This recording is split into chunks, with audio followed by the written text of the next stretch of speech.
Guys నేను ఇప్పుడే junior NTR గారు మూవీ చూసి వస్తున్నాను. మూవీ అయితే మాత్రం నాకేమనిపించింది అంటే నాకు బాగా అనిపించింది, చాలా బాగా అనిపించింది. ఆ మూవీ కోసం ఒక్కొక్కరు ఒక్కొక్కలా రివ్యూ ఇస్తున్నారు. నాకు తెలిసి నాకు 75% మూవీ హ్యాపీగా చూడొచ్చు. ఎందుకంటే ఎక్కడ మూవీ బోర్ కట్టలేదు. ఫ్లాప్ అని అటర్ ఫ్లాప్ అని అంటున్నారు, అంత సింపుల్గా అనేయకూడదు. ఎందుకంటే ఈ మూవీ కింద చాలామంది వర్క్ చేసి ఉంటారు కదా, అందరి కష్టం ఉంటుంది. కొరటాల శివ గారి డైరెక్షన్లో ఏదైనా ప్రాబ్లం ఉండొచ్చు, కానీ జూనియర్ ఎన్టీఆర్ గారి యాక్టింగ్లో అసలు ఎలాంటి మూవీ అయినా సరే, ఎలాంటి రోల్ అయినా సరే అల్టిమేట్గా చేస్తారు. ఈ మూవీలో కూడా అలానే చేశారు.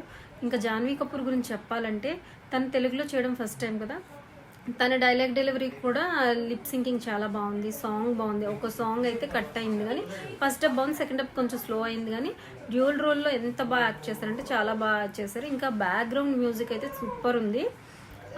ఇంకా చెప్పాలంటే సైఫ్ అలీ ఖాన్ గురించి చెప్పాలి. ఎందుకంటే ఆయన మాస్ రోలు ఇలా విలన్గా చేశారు కదా, ఆయన కూడా కరెక్ట్గా సూట్ అయిపోయారు అనమాట. ఇందులో చాలా బాగా అనిపించింది నాకు మూవీ.